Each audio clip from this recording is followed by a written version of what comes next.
تعالى قال المؤلف الإمام النووي في كتابه الأربعين نوويا نفعنا الله به وبعلومه وبعلوم سائر الصالحين في دارين آمين إلى أن قال الحديث الرابع عشر متى يحل دم المسلم عن ابن مسعود رضي الله عنه قال قال رسول الله صلى الله عليه وسلم لا يحل دم امرئ مسلمين إلا بإحدى ثلاث الثيب الزاني والنفس بالنفس وتارك لدينه المفارق للجماعة رواه البخاري والمسلم.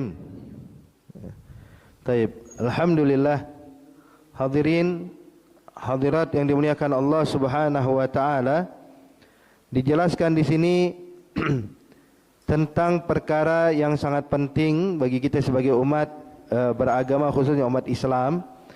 Nabi menyatakan, diriwayatkan oleh Sayyidina Abdullah bin Mas'ud, bahwasanya Rasulullah bersabda, la yahillu damu imri'in muslimin, bahwasanya tidak akan atau tidak dihalalkan darah seorang muslim.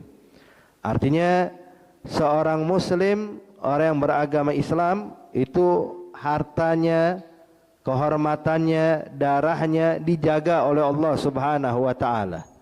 Tidak boleh sekalipun ditumpahkan apapun alasannya, apapun kesalahan seorang muslim tersebut, kecuali kalau termasuk dari salah satu 3 perkara yang bakal disebutkan di dalam hadis ini.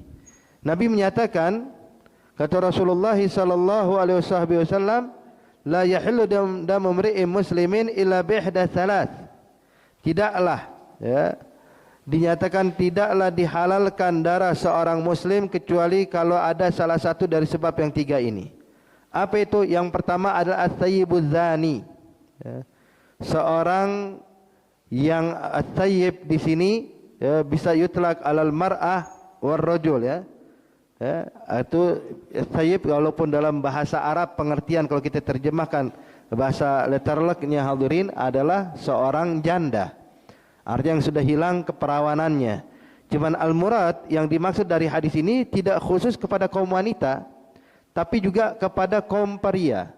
Artinya siapapun yang telah menikah, ya, yang telah menikah secara halal, secara hukum syar'i, dibenarkan dalam syariat Islam, kemudian dia berzina, ya, melakukan perkara zina, ya, maka ini dikenal dengan zani muhsan, ya.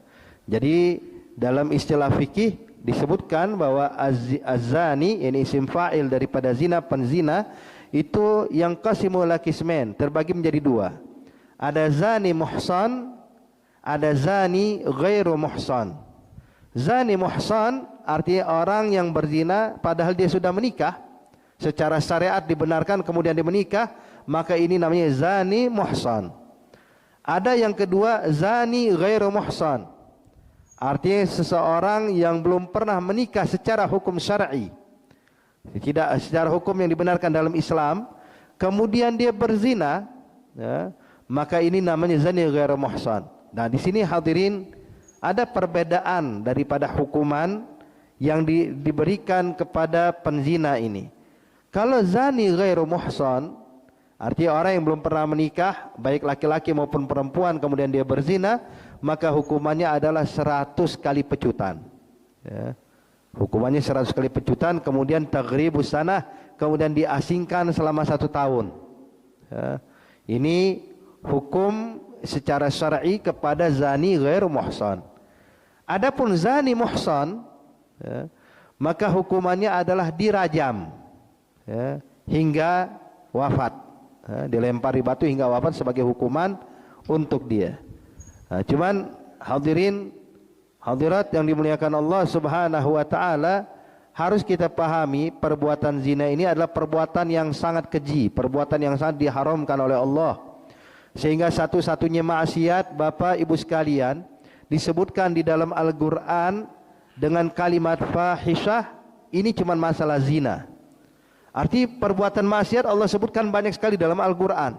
Pembunuhan, pencurian, minum-minuman keras, memutuskan tali silaturahmi, durhaka pada orang tua, ya, artinya banyak sekali hadirin hadirat yang dimuliakan Allah, berbagai macam maksiat yang Allah sebutkan di dalam Al-Qur'an.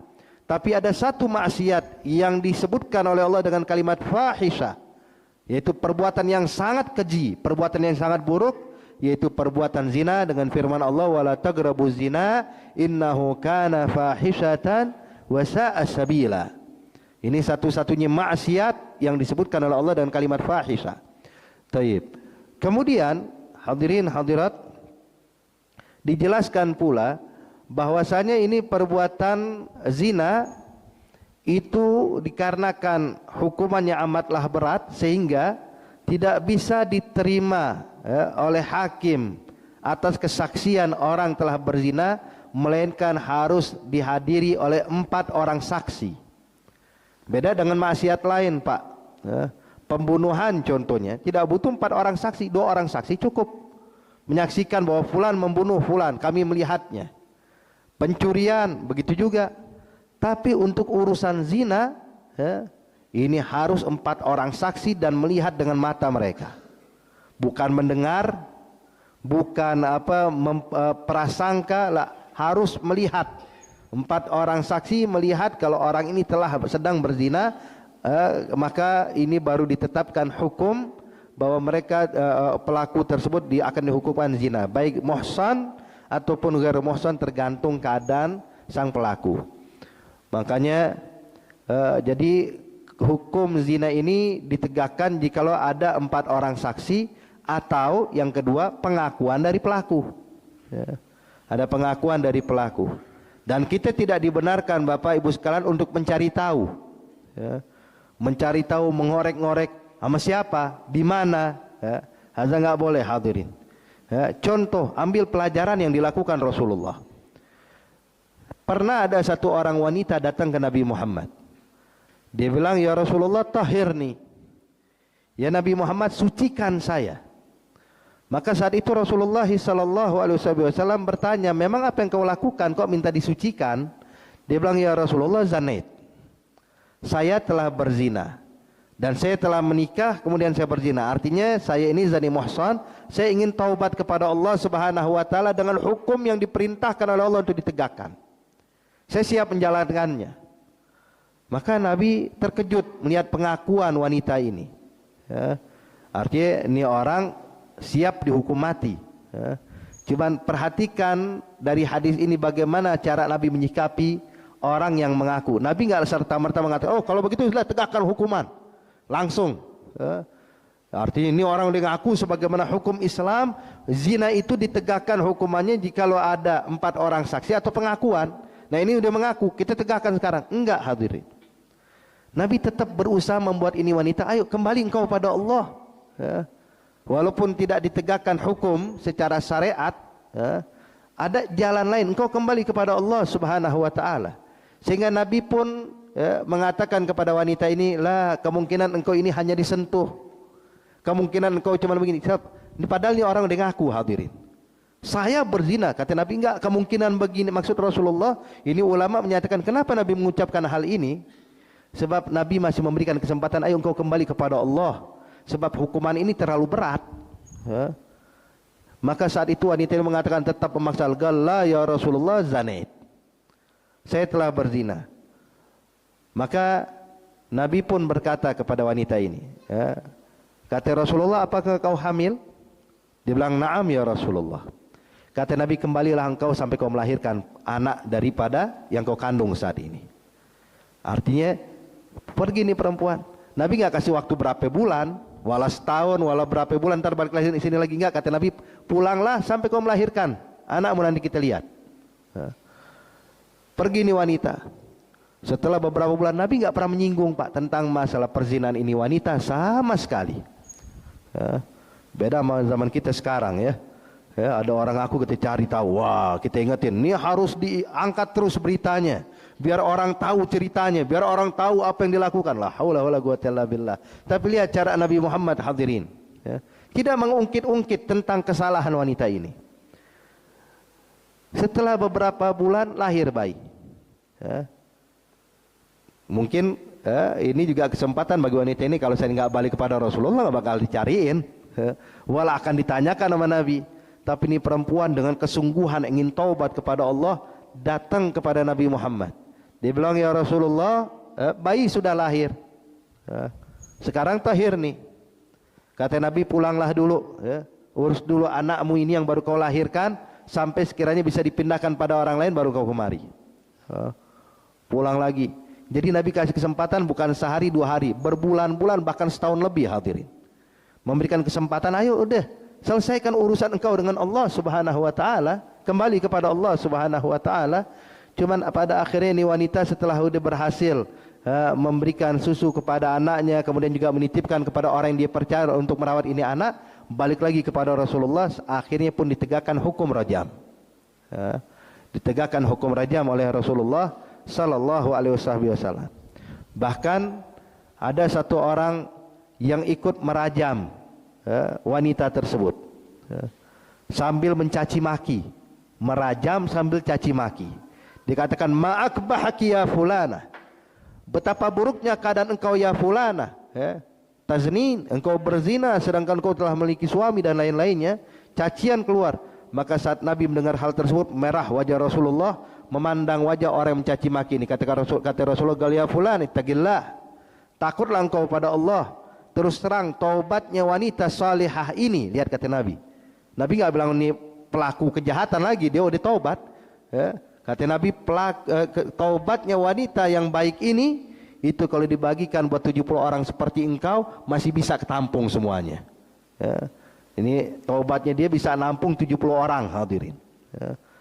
Dan yang menarik di sini Bapak dan Ibu sekalian, lihat, tentunya wanita tidak mungkin berzina dengan sendiri, pasti ada lawannya, pasti ada laki-lakinya. Tapi Nabi nggak tanya siapa siapa yang melakukan dari laki-laki tersebut. Tidak ada Nabi menanyakan. Yang dihukum cuma wanita ini, hadirin.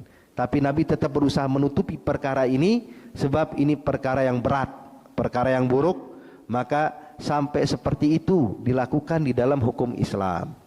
Beda seperti saya bilang, kalau zaman sekarang kagak Pak, diangkat di medsos, sebarkan, beritahukan kepada masyarakat. Wah, ini dia tidak tahu bahwa ini adalah hal yang buruk. Kalau ditunjukkan justru bakal berakibat buruk.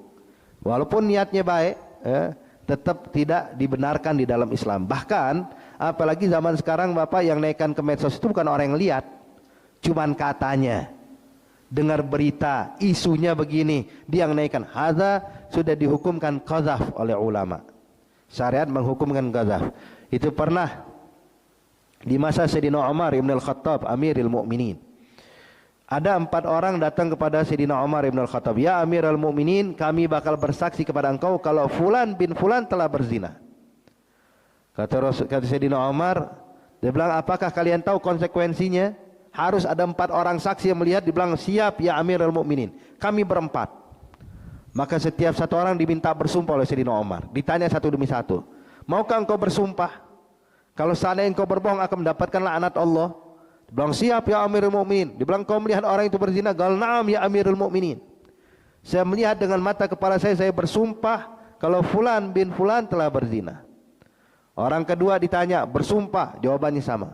Orang ketiga juga sama. Pas giliran orang keempat, dibilang, maukah kau bersumpah kau menyaksikan saat dia berzina? Dia bilang, kalau saat dia berzina aneh nggak berani sumpah ya Amirul Mukminin. Kenapa? Sebab saya datangnya terlambat. Saya datang terlambat, saya datang udah usai. Jadi saya nggak lihat tuh praktek zina, saya tidak melihat. Maka kata Sayyidina Umar Ibn Al-Khattab, kalau begitu kalian berempat dihukum qadzaf. Dihukum qadzaf. Kenapa? Ketika tidak terbukti 4 orang saksi, kurang 1 aja tidak sesuai, maka keempat orang ini dihukum oleh Sayyidina Umar dengan pecutan sebanyak 40 kali pecutan. Karena apa? Karena 80 kali pecutan. Kenapa? Sebab telah menuduh orang lain berzina. So, lihat. Kalau zaman sekarang, tiap orang bisa menghakimi, mengatakan fulan berzina, fulan begini, fulan seperti ini. Ngelihat juga enggak, cuma nonton televisi, lihat di medsos, lihat berita, masya Allah. Dia nggak tahu hukumannya berat. Qadzaf itu hukumannya berat, hadirin. Makanya lebih baik kalau serahkan urusan ini dengan yang berwajib, urusan dia dengan Allah Subhanahu wa taala. Hakadha. Jadi masalah perzinahan ini masalah yang berat, masalah yang mestinya hadirin bukan kita, kalau kita tahu kita nasihati pelakunya, kita bimbing dia, bukan kita bongkar aibnya. Ya, bukan kita bongkar aibnya. Sebab hukumannya berat. Hukumannya lihat di sini. Kalau seandainya dia telah menikah kemudian berzina, maka hukumannya adalah dirajam hingga tewas. Ada hukum Islam. Ya. Taib. Yang kedua, wan nafsu bin nafsi. Ya. Membunuh, ya, maka hukumannya juga bunuh, qisas. Nyawa dibayar nyawa. Ya, maka di sini juga tidak boleh kita membunuh seorang muslim kecuali kalau dia pelaku pembunuhan kepada orang lain. Maka di sini dia boleh dihukumkan untuk dihalalkan darah. Cuman yang membunuh bukan kita, tapi tentu yang membunuh adalah hakim. Ini hukuman mati. Ya, hakim berhak menumpahkan darah. Kalau kita nggak berhak, Pak. Ya. Maka di sini banyak di antara kita mungkin ya, umat Islam yang kalau kita saksikan hadirin, ketika mereka tidak memiliki pemahaman akan agama, sehingga mereka menghalalkan darah muslim lain yang berbeda pendapat sama mereka. Bahkan ada di antara mereka menghalalkan darah seorang muslim yang mana mungkin dia tidak berhak untuk ditumpahkan darahnya. Seperti contoh, maaf hadirin, kayak kasus pencurian. Ya. Ada orang mencuri kemudian dipukuli hingga tewas. Maka ini hukum yang memukuli haram. Ya. Dan kalau diselidiki, maka yang pukulannya bisa membunuh, maka mereka akan digisos. So, lihat. Kenapa? Sebab hukuman pencurian bukan dibunuh, tapi hukuman pencurian syariat udah mengatur hadirin, yaitu kalau sana melebihi kadar sekian dirham maka akan dipotong tangan, bukan dihilangkan nyawanya. Maka di sini yang dibolehkan untuk dibunuh adalah hukum qisas. Itu pun juga harus kita pahami hadirin.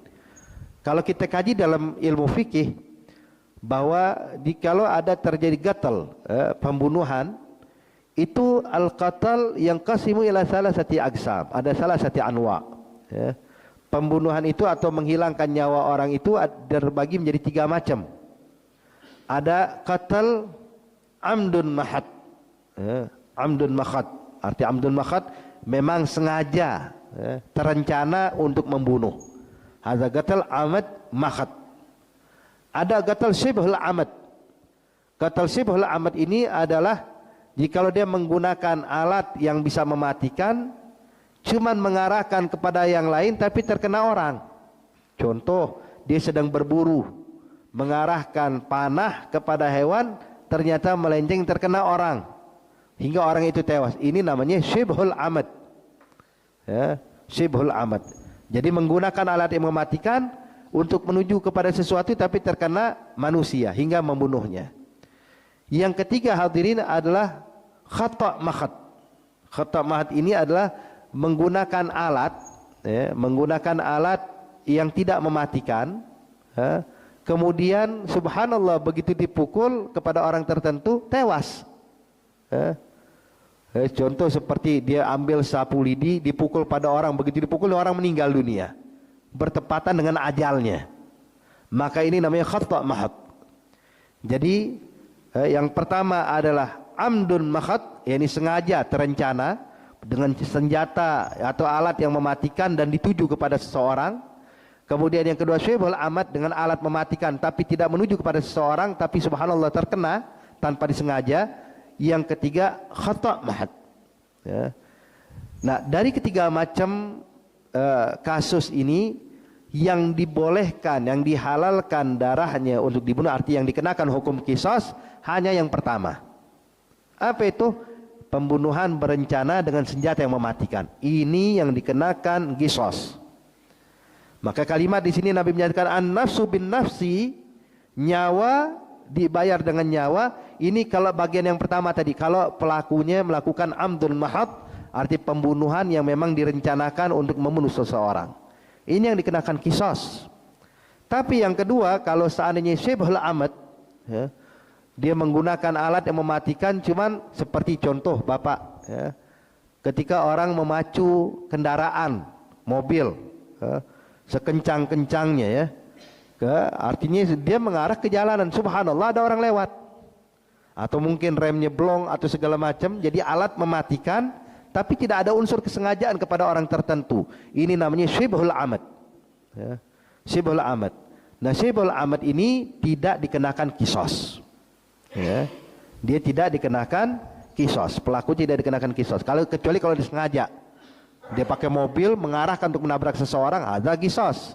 Artinya termasuk amdul mahad. Tapi kalau tidak ada unsur kesengajaan, maka ini namanya syibhul amad. Yang ketiga, amdun mahad, khata' mahad. Khata' mahad tadi seperti tadi menggunakan alat yang tidak berbahaya, ya. Naik sepeda, ya. Tahu-tahu nyenggol orang, yang kesenggol meninggal. Ini namanya khata' mahad, ya, sebab sepeda tidak mematikan, beda dengan mobil, ya. Maka di sini hadirin, dari ketiga macam yang dikenakan qisas hanya yang pertama, itu amdun mahad. Lebihnya walaupun terbukti bersalah, itu bakal dikenakan hanya membayar yang namanya diyah, ya, membayar 100 ekor onta, ya, dan nanti pembagiannya dijelaskan oleh fuqaha berapa ontanya yang harus seperti apa, yang usianya berapa. Itu yang membedakan antara syibhul amad dengan khata' mahad. Tapi jumlah tetap 100 ekor onta. Hakadha. Taib. Jadi tidak berarti orang meninggal sebab seseorang pelakunya harus diqisos. Tapi di sini disebutkan awan nafsu bin nafsi, jikalau dia termasuk dalam kategori amdun mahad, sengaja dan terencana. Taib. Yang ketiga adalah watariku lidinihi al-mufariq lil jamaah. Yang ketiga yang dihalalkan darah secara Islam adalah al-tarik lidinihi, artinya orang yang keluar dari Islam, murtad. Murtad di sini hadirin bisa dengan ucapan, bisa dengan perbuatan, bisa dengan yang lainnya. Yang penting ketika dia meyakini bahwa agama Islam salah, padahal udah memeluk Islam, kemudian dia murtad, maka ini darahnya dihalalkan. Itu pun bukan kita yang melakukan menghilangkan darahnya, bukan kita, tapi hakim. Dan hakim sebelum memvonis menghukum mati kepada orang seperti ini, Pak, itu hakim wajib minta dia taubat. Artinya nggak serta-merta langsung murtad hukum mati, enggak. Tapi hakim wajib untuk mendatangi orang ini, menasihati orang ini, mengarahkan orang ini, sekiranya bisa mengembalikan dia kepada agama Allah, mengembalikan dia kepada Islam. Kalau dia tetap bersikeras, maka hakim akan memenjarakan dia atau memberikan ta'zir. Tapi kalau dia tetap bersikeras, barulah boleh bagi hakim untuk menghukum mati. Jadi nggak langsung, tidak langsung hadirin. Nah ini 3 macam. Makanya di sini hadirin hadirat yang dimuliakan Allah, kalau seandainya ada pertumpahan darah gara-gara urusan politik, urusan ekonomi, urusan apapun, itu semuanya tidak dibenarkan dalam Islam. Tidak dibenarkan dalam Islam. Makanya di sini jangan sampai hadirin hadirat kita ikut serta mendukung terjadinya pertumpahan darah antar umat Islam. Walaupun mungkin kita nggak ikut-ikut, cuman kita memberikan komentar, membenarkan kelompok tertentu agar terjadi pertumpahan darah, maka kita pun ikut serta juga, na'udzubillah min dzalik. Maka saya teringat dulu hadirin, waktu kejadian perang di mana namanya, di Irak, kemudian di Syam, kemudian di Libya, itu guru-guru kita bilang, kalian jangan ikut campur, jangan mihak A wala mihak B. Kenapa? Sebab keduanya muslimin. Ini orang Islam, ini orang Islam. Kita menyatakan bahwa keduanya ini adalah melakukan sesuatu yang tidak dibenarkan, sama-sama melakukan kesalahan. Walaupun mereka berdalih kita membela ini membela itu dengan alasan jihad atau segala macam, maka terus terang hadirin, membunuh orang Islam tidak dinamakan jihad. Memerangi orang Islam tidak dinamakan jihad. Jihad itu kalau memerangi orang kafir harbi, orang kafir yang memerangi kita, kita perangi balik, itu namanya jihad. Tapi kalau yang diperangi muslim, cuman beda arah pandangan politika atau arah yang lainnya, kemudian terjadi pertumpahan darah, maka walaupun mereka mengklaim kami berjihad, tetap tidak dinamakan jihad dalam Islam.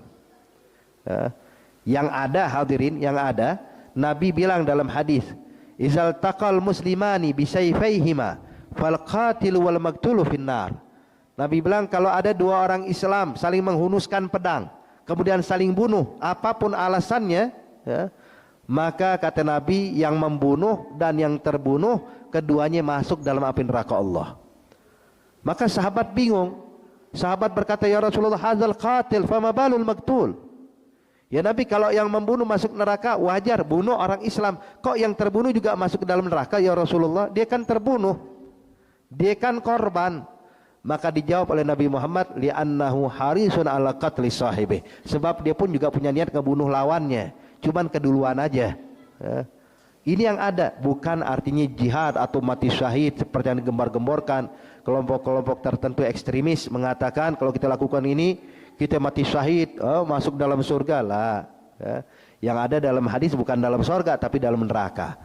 Hakada. Makanya di sini ya, ketiga orang ini kalau melakukan kesalahan hadirin yang ada disebutkan dalam kitab ini di dalam hadis Rasulullah, maka mereka dihalalkan darahnya. Tapi ingat, saya ingatkan sekali lagi, bukan kita yang menghakimi, tapi sudah ada hakim yang memang bertugas untuk menjalankan itu, bukan kita. Walaupun kalau sana beb, tapi hakim nggak menjalankan tugasnya.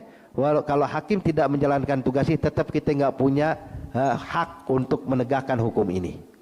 Sebab kalau hakim aja nggak menjalankan, ya apalagi kita, tambah nggak berkompeten hadirin. Tidak dibenarkan dalam Islam. Ya, jadi yang boleh melakukan ini bukan awam, bukan masyarakat, tapi memang ada orang yang berwenang yang boleh melakukannya, bukan kita. Hakadha. Taib.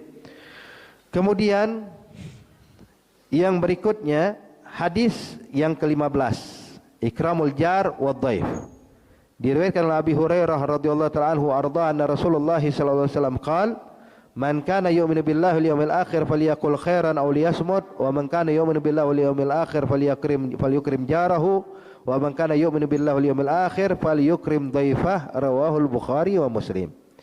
Taib. Hadis berikutnya diriwayatkan oleh Imam Abu Hurairah bahwasanya Rasulullah sallallahu alaihi wasallam bersabda, man kana yu'minu billahi wal yawmil akhir, barang siapa yang mengaku beriman kepada Allah dan beriman kepada hari akhir, falyaqul khairan aw liyasmut, hendaknya dia berbicara yang benar, yang baik, ya, mengucapkan kalimat yang baik, aw liyasmut, atau paling enggak diam. Ya. Kalau seandainya kita enggak bakal bisa bicara yang baik, lebih baik kita diam. Ya. Sebab kenapa hadirin? Orang yang beriman pada Allah, yakin kepada Allah, yakin akan apa yang terjadi nanti di hari akhir, maka dia nggak bakal sembarangan ngomong, nggak bakal sembarangan berbicara. Tapi orang yang sembarangan berbicara, tanda nih imannya lemah pada Allah, imannya lemah pada hari akhir. Maka Nabi nyatakan, man kana yu'minu billahi wal yawmil akhir falyaqul khairan aw liyasmut. Ya. Hadirin hadirat yang dimuliakan Allah, sebab sebagaimana Allah Subhanahu wa taala menyatakan di dalam Al-Qur'an, Allah berfirman, ma yalfidhu min qaulin illa ladaihi raqibun atid. Tidaklah terucap satu kalimat dari mulut seseorang melainkan langsung dicatat oleh raqib dan atid.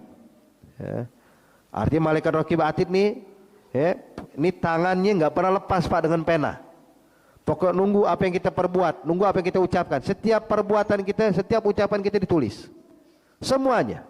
Sampai kayak kita sekarang lagi duduk kayak gini Pak di masjid ini. Kita lagi kumpul di Masjid As-Salam ini, ya, lagi mendengarkan ta'lim. Ini yang hadir semuanya dicatat nih. Ini majelis kita nggak bakal terlewatkan hadirin. Ntar kita bakal lihat hasilnya nanti di akhirat. Duduknya kita saat ini, insya Allah berkat duduknya kita saat ini Allah berikan ampunan buat kita semuanya. Nah, itu dicatat. Ya. Siapa yang hadir, apa yang diucapkan, apa yang didengarkan, apa yang dilakukan oleh dia, semuanya. Ya. Sampai ulama menyatakan itu yang dicatat oleh raqib atid kullu syai, segala sesuatu, hatta anin, sampai rintihan kalau kita lagi sakit pun ditulis. Ya. Kita kalau lagi sakit kadang merintih mengatakan aduh itu kalimat ahnya kita ditulis. Ya. Gimana dengan ucapan yang saya sampaikan saat ini? Gimana pendengaran yang antum dengarkan saat ini? Semuanya tertulis hadirin. Ya. Lebih hebat dari MP3, ya. Lebih hebat dari kamera yang merekam kita saat ini. Ya. Ya, kalau ini tertulis semuanya. Makanya dinyatakan di dalam ayat yang lainnya, Allah nyatakan kullu syai'in fa'aluhu fi zubur wa kullu saghirin wa kabirin mustatar. Segala sesuatu itu tertulis ya, di dalam lembaran catatan amal kita ya, baik amalan yang sepele, amalan yang besar ketulis, nggak ada yang terlewatkan hadirin ya.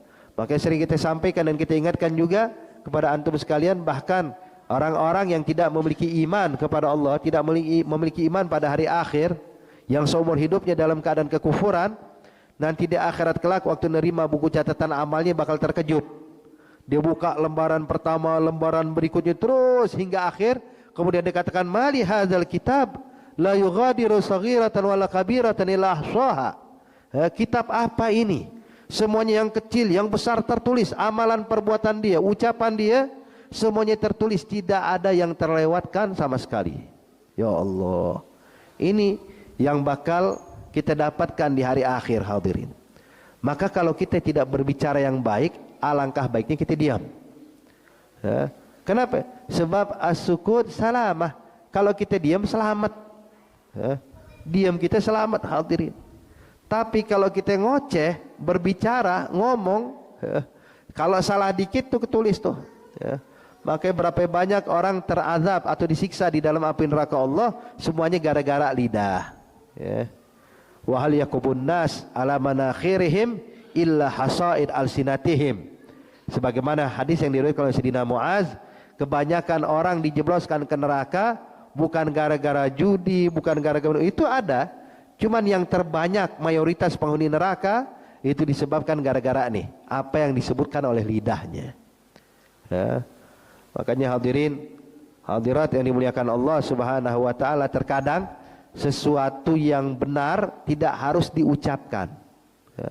Terkadang sesuatu yang benar, laisa kullu haqqin yuqal, kata ulama, tidak semua yang benar itu harus diucapkan. Kenapa? Kalau dampaknya bakal buruk, diam ahsan ya. Diam kita lebih baik. Kalau seandainya dampaknya bakal buruk hadirin. Makanya pernah Imam Syafi'i radhiyallahu ta'ala anhu ardhah, ketika sedang duduk bersama orang-orang yang memiliki pemahaman yang menyimpang ya, orang-orang yang punya pemahaman ini melenceng jauh dari ajaran Islam, sehingga Imam Syafi'i ingin duduk bersama mereka untuk tukar pikiran. Tujuan Imam Syafi'i untuk mengarahkan mereka kembali ke jalan Allah, untuk bisa menarik mereka dari kesesatan yang ada dari mereka ini. Sampai akhirnya mereka pun menanyakan satu pertanyaan. Tentunya pertanyaan ini sangat berbahaya dalam urusan akidah, dalam urusan tauhid. Maka Imam Syafi'i waktu ditanya oleh orang ini, Imam Syafi'i pun terdiam, tidak menjawab hadirin. Cuman diam, menundukkan kepala. Sampai satu orang yang di samping Imam Syafi'i bertanya, "Ya Imam, kenapa kau terdiam? Engkau nggak bisa jawab pertanyaan ini. Ibaratnya ini pertanyaan mudah kita jawab, kita punya argumen yang kuat, kita punya dalil yang kuat untuk membantah ucapan orang ini." Kata Imam Syafi'i, "Saya bukan nggak ngerti jawabannya, saya tahu jawabannya. Cuma saya lagi memikirkan mana yang lebih baik, menjawab pertanyaannya atau saya diam. Kenapa? Saya khawatir kalau saya jawab bakal terjadi pertumpahan darah, saya jawab bakal terjadi kerusakan yang lebih besar. Maka kata Imam Syafi'i, lebih baik aku nggak menjawab, lebih baik aku diam." So lihat, laisa kullu haqqin yuqal. Tidak setiap kebenaran itu harus diucapkan hadirin ya. Artinya seorang muslim itu kalau ingin berbicara, dia pikirkan dulu dampaknya. Apa dampaknya, apa hasilnya. Kalau bagus sampaikan, kalau tidak bagus ya jangan disampaikan walaupun benar ya. Apalagi yang salah ya. Apalagi yang nggak benar jangan disampaikan sama sekali. Hakada. Makanya di sini contoh, kalau seandainya ada satu orang hadirin, anak berbicara di belakang orang tuanya ya, di belakang orang tuanya, mungkin dia kesel kepada orang tuanya, ada satu masalah dia kesel sama orang tua, "Oh, ayah saya begini." Ini ucapan kalau kita dengar kemudian kita sampaikan pada orang tuanya, apa hasilnya hadirin? Bakal terjadi perpecahan dalam rumah tangga. Sang bapak mungkin bakal ngusir nih anak, sang anak bakal membenci ayahnya seumur hidupnya. Arti dampaknya buruk, walaupun benar yang kita sampaikan, walaupun kita nggak berbohong hadirin. Maka inilah yang dinyatakan laisa kullu haqqin yuqal ya. Bukan semua kebenaran itu harus kita sampaikan. Ada pada saatnya kita diam, ada saatnya yang harus kita sampaikan. Makanya lihat bagaimana sejarah para sahabat-sahabat Nabi, hadirin. Itu sebagaimana kita tahu setelah wafatnya Sayyidina Ali bin Abi Thalib, wafatnya Sayyidina Hasan, maka kala itu kepemimpinan itu dipegang dengan orang yang tidak layak untuk memimpin. Sebab kala itu kepemimpinan dipegang oleh satu orang yang yang kecanduan minuman keras. Kecanduan minuman keras, pokoknya keburukan lah. Ini masa kelam di masa kejayaan Islam, hadirin. Saat itu hidup masih ada para sahabat-sahabat Rasulullah. Di antaranya adalah Abdullah bin Amr bin As, ada Abdullah bin Abbas, ada Abdullah bin Umar. Banyak pembesar-pembesar sahabat yang hidup kala itu. Cuman mereka memilih untuk diam. Kenapa? Sebab kalau mereka memberikan komentar bakal terjadi sesuatu yang buruk. Makanya di sini hadirin, ini yang diajarkan. Kenapa sahabat melakukan itu? Sebab para sahabat tahu mereka terdidik dengan didikan Nabi Muhammad. Bahwasanya tidak semua kebenaran itu harus disampaikan. Kadang ketika dia diam agak sedikit reda, itu lebih baik, dan mereka berusaha untuk membenahi masyarakat. Tapi kalau saya ini disampaikan bakal terjadi keributan yang besar, maka ini lebih baik mereka tinggalkan. Wahakadha. Taib, ala kulli hal. Cuman jujur Bapak Ibu sekalian ya, syahwat untuk berbicara ini Pak lebih besar dibandingkan syahwat makan. Kita kalau nggak makan masih bisa sabar ya. Ya nggak ada makanan, sabar deh. Lapar perut tapi masih bisa kita tahan. Tapi syahwat untuk nggak berbicara ini berat. Apalagi kalau kita tahu nih kebenaran ada pada kita, terus kita harus diam, hadirin. Wah ini terus terang tuh nahan ucapannya susahnya bukan main. Maka dinyatakan syahwatul kalam asyad min syahwati ta'am. Kata ulama, syahwat berbicara itu lebih besar dibandingkan syahwatnya makan. Makanya orang-orang yang hebat itu adalah orang yang bisa menahan dirinya. Makanya hadirin dinyatakan oleh ulama, penyesalan akibat diam lebih ringan dibandingkan penyesalan akibat berbicara. Nyesel, wah kenapa nggak bilang ya waktu itu ya, kenapa saya nggak tegur waktu itu. Itu penyesalan masih lebih ringan Pak dibandingkan penyesalan kalau dia ngomong, kenapa saya omongin ya, kenapa saya ucapkan ya. Nah ini makanya hadirin, makanya dinyatakan oleh ulama, laukana al-kalamu min fiddah fasukutu min dhahab. Kalau seandainya ngomong itu terbuat dari perak, maka ambil kabar diam itu terbuat dari emas. Cuman bukan berarti kalau ada orang buat salah kita diam lah. Kalau ada orang buat salah kita tahu, tugas kita nasihatin, tegur, bimbing dia kalau kita mampu untuk membimbingnya. Tapi kalau kita nggak mampu, cari orang yang kira-kira mampu membimbing orang tersebut. Wahakadha. Faliyaqul khairan aw liyasmut. Kemudian Nabi katakan, wa man kana yu'minu billahi wal yawmil akhir falyukrim jarah. Dan barang siapa yang beriman kepada Allah dan beriman kepada hari akhir, maka hendaknya muliakan tetangganya. Di sini juga perlu kita pahami hadirin, Nabi Muhammad membagi tetangga itu menjadi tiga. Menjadi tiga. Kata Rasulullah, kalau engkau memiliki tetangga beragama Islam dan masih kerabatmu, maka dia punya tiga hak. Hak karena dia tetangga, hak karena beragama Islam, dan hak karena dia masih kerabatmu. Kalau engkau punya tetangga Muslim tapi bukan kerabat, maka dia punya dua hak. Hak karena dia tetangga, hak karena dia beragama Islam. Dan kalau engkau punya tetangga non-Muslim, tetangga non-Muslim, maka dia punya satu hak yang wajib kau penuhi. Apa? Hak karena dia tetanggamu. Artinya hadirin, walaupun kita punya tetangga non-Muslim, tetap wajib kita hormati. Walaupun beda agama, selagi dia tidak mengganggu Islam, bukan mengganggu kita Pak ya. Ini perlu saya ingatkan lagi Bapak Ibu sekalian, kita ini Muslim bukan Islam. Tahu perbedaan Muslim dengan Islam? Islam itu agama, Muslim ini penganut agama Islam. Jadi jangan sampai kalau ada nih tetangga gangguin kita, wah ganggu Islam nih, ini boleh kita perangi. ente ini muslim apa Islam? Kita ini muslim, bukan Islam hadirin. Kadang ada masalah pribadi antara satu dengan yang lain, cuma dibawa-bawa nama Islam. Ini gangguin Islam. Adalah haula wala quwwata illa billah. Makanya kita ingatkan, kita muslim bukan Islam. Jadi kalau ada tetangga ganggu kita, ada orang ganggu kita, rekan kerja ganggu kita, hadirin, jangan ente bilang ini ganggu Islam, ini menghina Islam lah, menghina ente, bukan menghina Islam.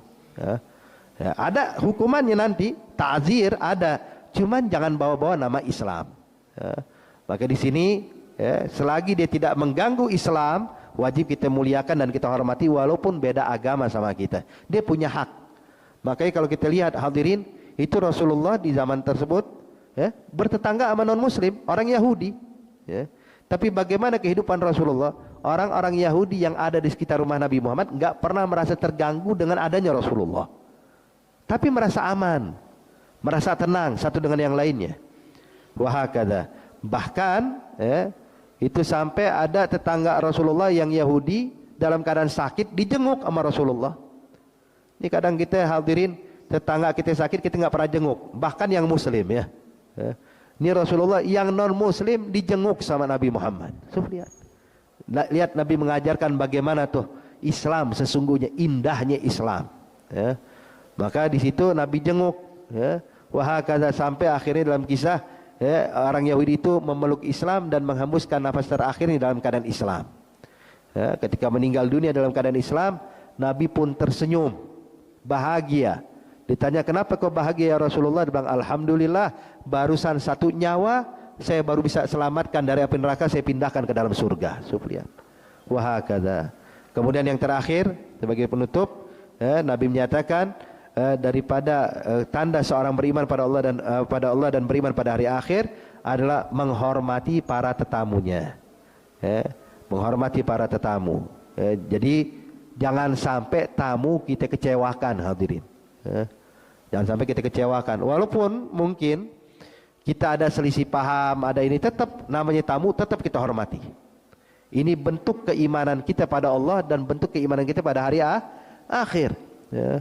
Makanya siapapun yang bertamu ke rumah kita, wajib kita hormati.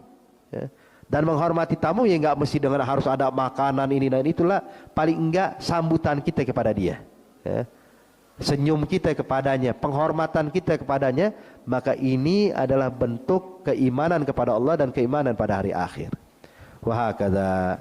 Mungkin insyaallah ini dua hadis bisa kita amalkan dan kita praktekkan, memahami apa yang diajarkan oleh Rasulullah kepada kita semuanya. Insyaallah Allah bimbing kita, Allah berikan taufik kepada kita dan Allah arahkan kita ke jalan yang diridhoinya oleh Allah. Amin ya rabbal alamin. Ala hadhihi niyyah wa kullu niyatin salihah wa ila hadratin Nabi Muhammadin sallallahu alaihi wasallam. Al-Fatihah. Bismillahirrahmanirrahim. Alhamdulillahi rabbil alamin arrahmanirrahim maliki yaumiddin iyyaka na'budu wa iyyaka nasta'in ihdinas siratal mustaqim siratal ladzina an'amta alaihim. Rabbana taqabbal minna innaka antas-sami'ul 'alim wa tub 'alaina innaka antat tawwabur rahim. Doa fiha subhanakallahumma tahiyyatuhum fiha salam wa akhiru da'wahum alhamdulillahi rabbil alamin. Wassalamu alaikum warahmatullahi wabarakatuh.